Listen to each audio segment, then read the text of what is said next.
Art enthusiasts are in for a treat this weekend. Iconic pieces created by the country's foremost artists are up for auction for a good cause. Let's hear more now from León Gallery founder and director, Jaime Ponce de Leon. Jaime, thank you so much for joining us.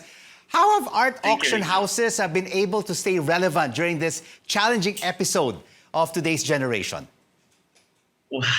Well, of course, we have partnered with a lot of organizations in raising funds, considering that there has been a lot of help needed by our constituents. And like last year, we have partnered ourselves with HWAO, the Helping Women and Children organization. Right. And now for this auction, we're partnering with the Asian Cultural Council.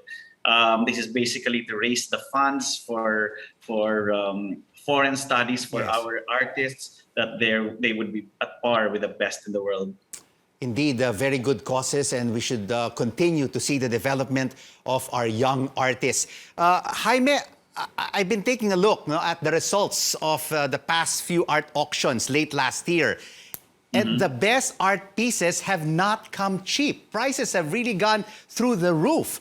Why so? When art is not an essential item and many collectors who have businesses suffered during the lockdown.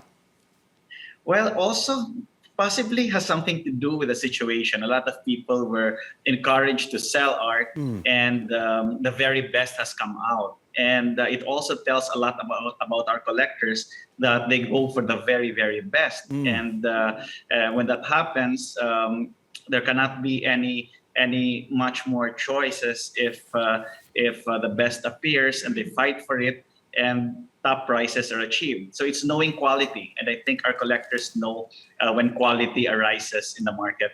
And right now, we're seeing some really important pieces that will be auctioned off tomorrow in your auction. And among them, Anita Magsaysay-Ho, Vicente Manansala, Ben Cab, Jose Santos III, Mark Justiniani, and you have Letras y Figuras of Jose Honorato Lozano. But you know, Jaime, I've noticed that over the past couple of decades, you had the likes of Sotheby's and Christie's dominating the auction market. But over the past several years, I've seen less and less Filipino art in these auction houses, and the local ones like yourself have really given them tough competition. Why is there less interest to consign now local artworks overseas? Well, if you are a seller, it would be much easier if you sell locally. You don't have to think about shipping. You don't have to think about insurance. And it's also easier for buyers to buy locally than having to go to Hong Kong and pay for shipping after buying. And of course, our buyer's premium here is lower. So it's more enticing for the local collectors to just acquire the works of art locally. That's true. Instead of traveling to Singapore, New York, and Hong Kong to acquire a Filipino work of art, it's better to just acquire it and buy it here in our own backyard. You know, certainly, Jaime, I know Filipino art collectors love their very own. But for an artist and his artwork to receive, global recognition, their works have to also be acquired and collected by non-Filipino collectors. Are our contemporary masterpieces going global, or are they being fenced in by the local collectors? Certainly. We have seen a lot of growth in the foreign interest for our art. Like we have seen a lot of like Fernando Zobel's paintings or Amor Solos acquired by Honkies or Singaporeans. And in fact, 2 years ago, a beautiful Fernando Zobel Saita was acquired by the National Museum of Singapore and is now part of their permanent collection.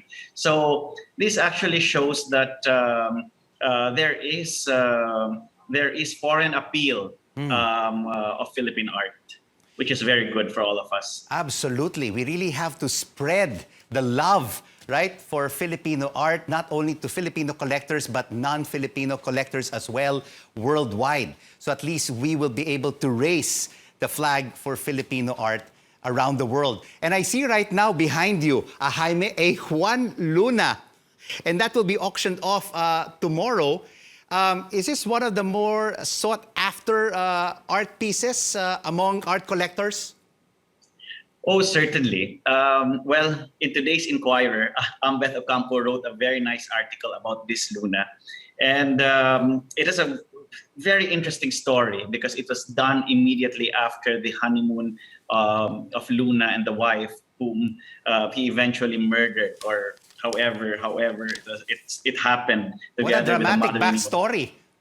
Yes, it has a backstory. But of course, with the story comes the very interesting provenance that this work has. It came from the collection of Don Alfonso Ongpin and went to Don Luis Araneta, then it went to Don Arturo Rocha.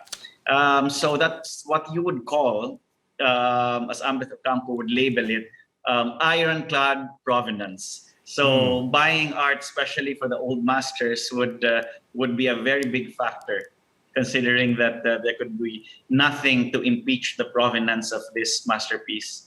And provenance, of course, is very important for collectors who are paying a handsome amount of money for key art pieces. So tell us, Jaime, what are the other key artworks on auction tomorrow that we should be watching out for? We have the Anita Magsaysay Ho that perhaps would end all Anitas, because this came out in a magazine article in the Sunday Times magazine in 1956 that it was her favorite market scene in her favorite medium, which is egg tempera. To find an Anita in egg tempera perhaps would only be 1 in 20, or probably that number. There's really not much among collectors, because Anita was very sparse in doing it, and at the same time it was a very difficult medium to do. Other works for tomorrow would be Vicente Manansala's Pila sa Bigas, which we call the San Gabriel Manansala. It was owned by the doctor of Manansala, Dr. San Gabriel, and it's probably one of those Manansalas that is very powerful, because it actually defies the Manansala's #1 patron, who was Mrs. Marcos in the 1970s. So it was an offshoot of the martial law, which was the Pila sa Bigas. So it was a commentary of the times. And I think it's very interesting because it conveys a message of what the country was at the time. Other pieces, Jaime, I'm sorry we've run out of time, but tomorrow there will be 160 lots on auction. Lots, yes. 162, and indeed an art auction to watch out for. Thank you so much for joining us on The Final Word. We have Jaime Ponce de Leon from León Gallery.